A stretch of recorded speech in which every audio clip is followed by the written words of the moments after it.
지금부터 저는 광진구 구이동에서 2호선 역세권을 이용할 수 있고 투자금 1억 후반대로 가능한 재개발 구역을 알려드리겠습니다. 바로 뒤에 있는 곳은 롯데캐슬 이스트폴입니다. 구이역 초역세권을 이용할 수 있는데요. 이곳 같은 경우에는 자양 1구역을 재개발 정비 사업을 통해서 만든 신축 아파트입니다. 여기는 얼마예요? 여기 같은 경우에는 2025년 1월에 입주했는데 84 타입 기준 26억 8천만 원이 거래됐습니다. 와. 근데 중요한 거는 매물이 없어요. 부동산 탐문 조사 해보니까 올해 4, 5월에 30억 매수콜에도 계좌가 안 나왔다고 합니다. 와. 즉 여기 광진구 구이동도 이제 30억을 곧 바라본다는 증거겠죠. 네, 근데 제가 왜 여기 앞에서 이렇게 떠들고 있냐? 네. 우리가 재개발 투자하잖아요. 그럼 미래 가치에 대한 기준점을 먼저 파악하셔야 돼요. 투자를 해놓고 이 정도 가치가 되는 아파트는 받을 수 있겠구나 이렇게 생각하시면 됩니다. 그럼 오늘 1억 후반대로 투자할 수 있는 곳도 30억 가는 곳이에요? 그렇죠. 최소한. 자, 그럼 입지부터 살펴보겠습니다. 이 광진구를 설명할 때 빠뜨릴 수 없는 단어 마, 용, 성, 광이 있습니다. 자, 우리가 생각하는 마용성은 어디죠? 마포, 용산, 성동이죠. 그리고 그 다음 후발주자가 이 광진구입니다. 그런데 이 마용성 하면 어때요? 아, 너무 비싸죠. 그렇죠. 너무 비쌉니다. 실제로 마포 같은 경우에는 아연 염리, 용산 같은 경우에는 한남 뉴타운, 그리고 성동 같은 경우에는 성수가 있습니다. 이름이 쟁쟁하죠. 네. 이미 2010년도부터 재개발 정비 사업이 어느 정도 진행됨에 따라서 가격이 미친 듯이 상승했습니다. 자, 그러면 이 한강 벨트 중에 마지막 남은 금싸라기 땅이 오늘 소개하는 이 광진구입니다. 근데 이 광진구 안에서도 다 똑같은 기회가 있는 게 아니에요. 실제로 이 자양동 같은 경우에는 어때요? 성수 옆이다 보니까 작년, 재작년에 굉장히 많은 수익률이 올랐습니다. 즉 이미 먹을 게 없다는 거예요. 근데 이 중국동은 어때요? 제가 올 초에 소개 영상을 올렸지만 이제 좀 괜찮은 구역들은 최소 3에서 4억은 필요합니다. 제가 투자를 할 때 늘 강조하는 게 있어요. 비싸고 유명해진 곳을 투자하는 게 아니라 비싸질 곳을 미리 선점 투자하시라. 자, 그러면 지금 광진구에 남아있는 마지막 기회는 어딜까요? 바로 오늘 소개시켜드릴 광진구 구이동입니다.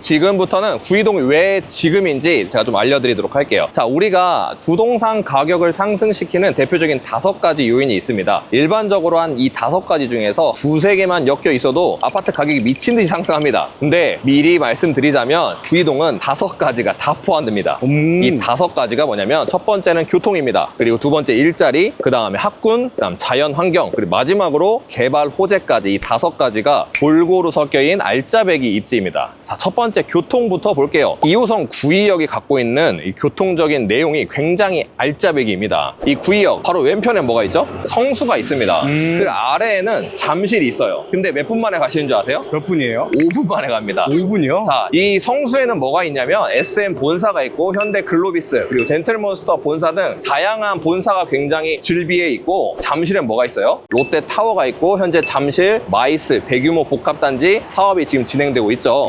이 잠실을 지나서 2호선을 쭉 내려가면 뭐가 있죠? 삼성역, 강남역, 선릉역이 있습니다. 3대 도심 중 일자리가 가장 많다는 강남을 무려 10분에서 15분이면 한 번에 갈 수 있습니다. 엄청 가깝네요. 그렇죠. 엄청 가깝죠. 이걸로 끝난 게 아니에요. 성수를 지나서 쭉 가봅니다. 을지로가 나옵니다. 강북에는 종로가 있습니다. 종로. 네, 그 일지로를 약 한 15분에서 20분 만에 환승 없이 한 번에 갈 수 있다. 이 서울의 곳곳 핵심 입지들을 한 번에 갈 수 있는 가장 큰 장점이 있습니다. 자, 두 번째 호재는 일자리입니다. 왜 교통이 중요하죠? 일자리가 많은 곳으로 가기 위한 목적입니다. 근데 더 좋은 건 뭐냐? 내가 살고 있는 지역에 일자리 자체가 생기는 게 훨씬 더 좋은 거예요. 걸어서 가면 최고죠. 그렇죠. 근데 제 바로 뒤에 뭐가 보이죠? 쿠팡이요. 그렇죠. 쿠팡이죠. 대한민국 사람들이 가장 많이 이용하는 온라인 이커머스 쿠팡 본사가 현재 잠실에서 이곳 구이동으로 이전을 하고 있습니다. 제가 알기로는 쿠팡 직원이 10만 명인데 여기로 다 오시는 거예요? 아, 여기는 이제 본사이기 때문에 정확하게는 그 10만 명 중에서 배송직과 배송하시는 분들을 제외하면 약 8천 명에서 1만 명은 이곳 본사 사무직으로 출퇴근을 합니다. 근데 그래도 1만 명도 대단한 거죠. 어마어마하죠. 네, 그리고 그 바로 옆에 폴만 호텔, 그리고 그 뒤쪽으로 뭐가 있냐면 가면 광진구청 신청사가 있습니다. 그러면 이 광진구청에 다니고 계시는 공무원들 수만 하더라도 약 1000명에서 2000명 가량이에요. 그럼 합산해가지고 자양 1구역 이스트폴 업무동에서만 약 한 15,000여 명이 이 구의역 일대로 출퇴근하신다는 거죠. 와, 근데 저기랑 여기랑 거리가 멀지도 않잖아요. 오늘 소개하는 구역에서 한 걸어서 5분이면 출퇴근이 가능한 지역입니다. 와. 세 번째 호재는 학군입니다. 이 학군은 상급 질수록 굉장히 중요한데요. 구이동 학군을 나타내는 단어가 딱 하나 있습니다. 바로 광남 학군인데요. 우리가 학군을 나타내는 지표가 하나 있어요. 대표적으로 중학교 학업 성취도가 그 1순위입니다. 자, 근데 이 광남 학군에는 딱 2개의 중학교가 있어요. 하나는 광남중학교, 하나는 양진중학교입니다. 자, 근데 놀라지 마세요. 왜요? 광남중학교 같은 경우는 서울 전체적으로 봤을 때 전국 탑4입니다.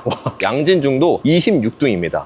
자, 이 정도면 대치동이나 목동에 있는 중상위권 학교들을 뛰어넘을 수 있는 그런 수준이다. 이렇게 판단하셔야 됩니다. 그리고 이 학군을 밑받침해주는 구이동 학원가가 있습니다. 이 구이동 학원가 무려 120여 개의 학원이 몰려있는 그런 학원가입니다. 얼마나 많은 거예요? 이게 얼마나 많은 수치냐면 이 강북에서 100개가 넘는 학원가가 있는 거는 단 3곳밖에 안 됩니다. 자, 하나는 우리가 알고 있는 노원구 은행사거리 학원가, 그 다음 마포구 대흥역 주변의 학원가, 그리고 마지막으로 여기 광진구 구이동 학원가입니다. 그러니까 탑3급 수준이라는 거죠. 그리고 중학교 학업 성취도도 탑 클래스다. 이렇게 이해하시면 좋습니다. 자, 네 번째는 우리가 역세권도 중요하지만 요즘에 혹시 숲세권이라고 들어봤어요? 들어봤죠? 네, 그렇게 자연 환경에 대한 호재도 굉장히 강조를 많이 합니다. 이런 자그마한 공원이 아니라 적어도 대공원이라고 불릴 만한 공원이 구이동 주변에는 2개가 있습니다. 자, 하나는 어린이 대공원, 두 번째는 뚝섬 한강공원입니다. 자, 우리가 오늘 소개시켜드릴 구역에서 두 공원 모두 도보로 15분에서 20분이면 충분히 접근 가능합니다. 아니, 누구는 어린이 대공원 막 차 막혀가지고 난리잖아요. 저희 저번에 한번 촬영 갔잖아요. 네. 얼마나 많이 막혀 있었어요. 그니까요. 네, 근데 우리는 편하게 딱 가방 하나 메고 걸어갈 수 있다. 오, 대박이네요. 또 더 대박인 건 뭐냐면 지금 찍는 시점이 언제예요? 선거 끝나고죠? 그렇죠. 6월 4일인데 오세훈 시장님이 연임에 성공하셨습니다. 대한민국 최초 5선 서울시장으로 됐는데 그 오세훈 시장님이 콕 찍어서 이곳 어린이 대공원을 서울형 센트럴파크로 만들겠다. 실제 그 사업이 진행하고 있다. 그러면 이 공원이 발전되니까 그 주변 부동산 가격은 어떻게 되겠어요? 무조건 오르죠. 당연히 올라갈 수밖에 없다. 이렇게 알고 계시면 좋을 것 같습니다.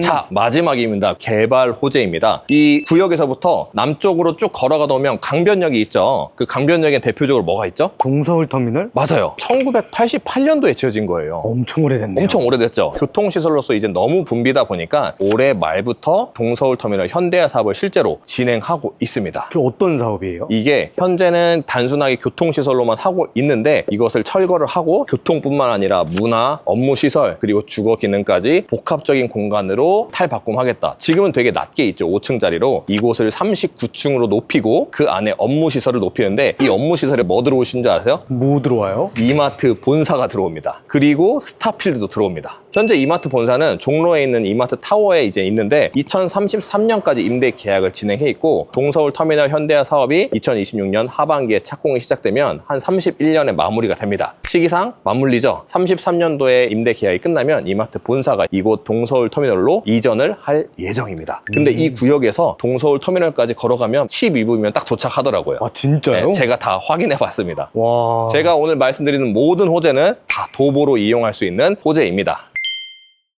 사실 이렇게 호재가 많음에도 불구하고 재개발은 이제서야 움직임을 보이고 있습니다. 근데 반대로 생각하면 제가 항상 미리 선점하는 게 수익성을 극대화한다 그랬죠. 네. 그러면 재개발 투자하는 데 있어서는 가장 좋은 타이밍이다. 이 타이밍이 오늘 영상의 핵심입니다. 근데 이렇게 호재가 많은데 네. 1억대 후반이면은 여기가 재개발이 안 될 것 같아서 저렴한 거 아니에요? 그렇죠. 우리가 단순하게 아파트 투자하는 게 아니잖아요. 그러니까요. 아파트가 될 만한 재개발 투자를 해야 되니까 재개발 요건도 확인해 봐야 돼요. 네. 초기 재개발은 딱 2가지만 확인하면 됩니다. 첫 번째, 재개발이 될 만한지 이 물리적인 요건을 확인해 보고, 두 번째는 이 재개발 인허가 키를 쥐고 있는 게 어디예요? 구청과 시청입니다. 그래서 네. 그 구청에 대한 의지를 꼭 확인해 보셔야 합니다. 자, 오늘 소개시켜드릴 지역은 구이동 210, 220 일대 모아타운 추진 지역입니다. 편의상 한 210 지역이라고 제가 부를게요. 네. 현재 210 지역 같은 경우에는 딱 두 가지 요건만 확인하시면 됩니다. 하나는 면적, 두 번째는 재개발할 때 가장 큰 장애물인 노후도를 확인하시면 됩니다.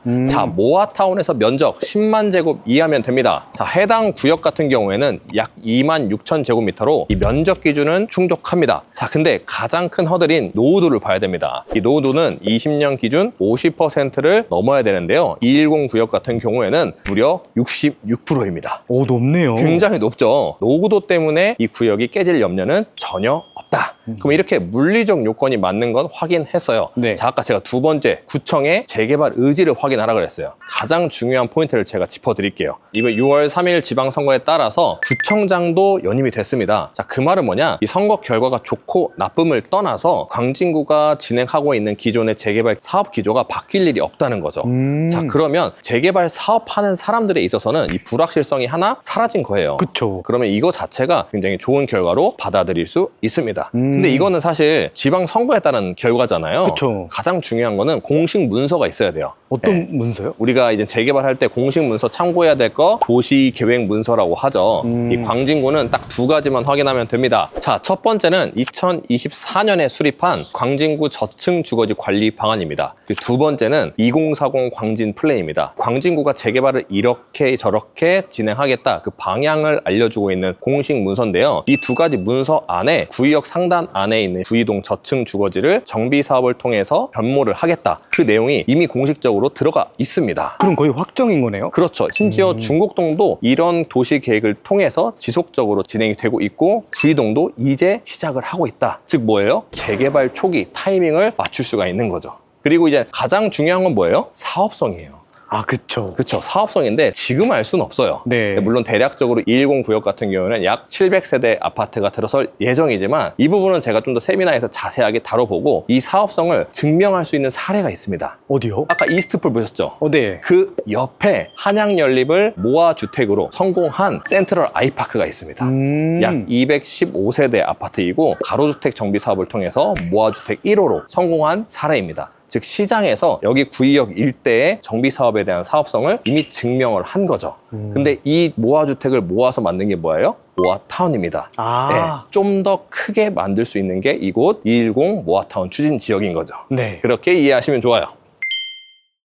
우리가 이제 구이동의 호재와 그리고 재개발이 될 만한지 그 재개발 요건까지 한번 확인해 봤습니다. 자, 이렇게 된다는 건 확인했는데 가장 중요한 게 뭐예요? 가격입니다. 그쵸. 그럼 가격 비교를 하려면 먼저 이 구이동 일대 재개발이 어떻게 진행되는지 그 현황부터 좀 제가 비교를 해드릴게요. 구이동 일대에는 총 5개의 모아타운이 진행되고 있습니다. 근데 이게 구역별로 투자금이 다 다르단 말이죠. 이유가 뭐냐면 이 5군데가 모두 동시에 시작한 게 아닙니다. 지금 대상지 선정된 225-54번지가 먼저 점을 찍고 선도직으로 지금 지정이 됐습니다. 그 선도 구역을 중심으로 왼쪽으로는 현재 225번지 일대가, 그리고 그 아래로는 209번지 일대가 모아타운 추진 준비를 진행하고 있죠. 가장 북쪽으로는 현재 231번지 일대가, 그리고 구역에서 가장 가까운 오늘 소개해드린 구이동 210번지 일대가 동시에 모아타운 추진 지역으로 진행하고 있습니다. 즉 5개 구역이 동시다발적으로 진행되는 것이 아니라 점이 찍히고 나서 선으로 연결된 다음 전체적인 면적으로 이렇게 재개발이 퍼지는 현상을 확인할 수 있습니다. 그런데 이미 대상지 선정된 224-54번지일 때는 초기 투자금이 무려 4억 이상은 필요합니다. 자, 그러면 이제 4개의 구역이 남았죠. 이 4개의 구역 모두 현재 추진 단계입니다. 근데 그 중에서 입지가 가장 좋은 곳은 어디죠? 구의역에서 가장 가까운 오늘 소개해드린 구이동 210번지 일대입니다. 근데 투자금은 오히려 다른 구역보다 훨씬 더 저렴해요. 다른 구역은 현재 2에서 3억대 투자금이 필요한 반면에 오늘 소개시켜드린 210번지 일대는 1억 후반부터 시작할 수 있습니다. 자, 그런데 입지가 좋은데 왜 이렇게 가격 역전 현상이 일어났을까요? 재개발은 정보가 퍼지기 전과 퍼진 후가 이렇게 가격이 달라집니다.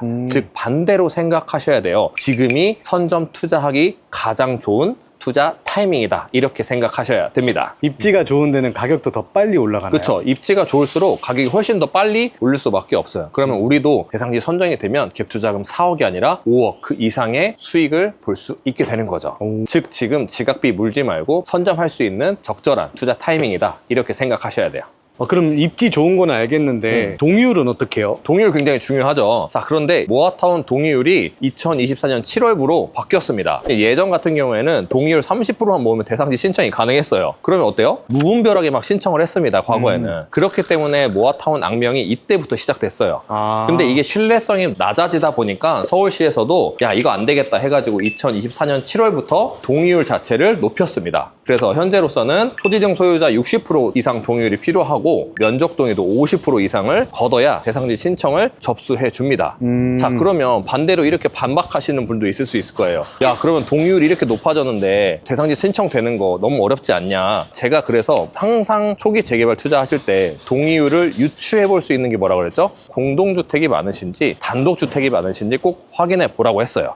그거의 황금 비율이 제가 늘 강조하는 8대2입니다. 네. 즉 공동주택이 8, 적어도 단독주택이 2 정도는 섞여 있어야 돼요. 공동주택이 많으면 더 유리한 거 아니냐라고 반문할 수 있는데 단독주택이 한 20%는 돼 있어야 어느 정도 사업성이 보장됩니다. 그리고 공동주택 비율이 80% 정도 돼야 동의서가 굉장히 원활하게 모입니다. 그렇기 때문에 황금 비율 8대2가 맞으면 제가 경험적으로 봤을 때 동의서 모으는데 전혀 문제가 없다. 자, 근데 여기 210 구역 같은 경우에는 공동주택 비율이 79.5%입니다. 와, 거의 80이네요. 그렇죠. 그 황금 비율이 딱 적절하게 맞는 곳이 이 구역이에요. 자, 근데 이건 제 얘기잖아요. 네. 그럼 제가 늘 항상 강조하는 게 뭐죠? 이미 대상지 선정된 혹은 한 단계 앞선 구역이랑 비교해봐라. 그럼 여기 같은 경우에는 222-54번지랑 비교를 해보면 되겠죠. 네. 자, 여기 구역 같은 경우에는 공동주택 비율이 85%입니다. 와. 네, 여기도 엇비슷하게 8대1을 맞췄죠. 네. 즉 이런 구역 비교를 통해서 내가 생각하는 그 조건이 진짜 맞는지 이렇게 더블 체크를 해보셔야 돼요. 더블 체크해서 여기는 합격인 거네요. 그렇죠. 여기는 다시 한번 말씀드리지만 호재, 재개발 요건, 가격 비교, 그리고 마지막으로 동의율까지 훌륭하게 다 충족되는 그런 구역입니다. 마무리하겠습니다. 자, 오늘 마용성 강의 마지막 금사랑이 땅인 이 광진구, 그리고 광진구 안에서 마지막 히든카드인 이 구이동까지 좀 살펴봤습니다. 롯데캐슬 이스트폴이 보여주는 미래 가치, 그리고 구이동만이 갖고 있는 5가지의 풍부한 호재까지 살펴보고 재개발이 될 수밖에 없는 요건을 모두 갖춘 구이동 210번지 모아타운 추진 지역까지 살펴보았습니다. 그런데 제가 구역 안에서 어떤 물건을 투자할지 그 투자 물건과 이 사업성 분석, 그리고 영상에서 담지 못한 투자 핵심 포인트까지 그런 부분들은 6월 16일, 20일 재신 세미나에 오시면 제가 직접 자세하게 설명드리도록 하겠습니다. 세미나 희망하시는 분들은 화면 위에 재신 번호로 전화 주시면 좀 더 자세하게 세미나 안내 도와드리도록 하겠습니다. 늘 강조하다시피 재개발은 늘 퍼집니다. 그리고 먼저 아는 사람이 항상 가장 큰 수익을 얻어갑니다. 여기까지 재개발로 부자 되는 채널 재신 정진국이었습니다.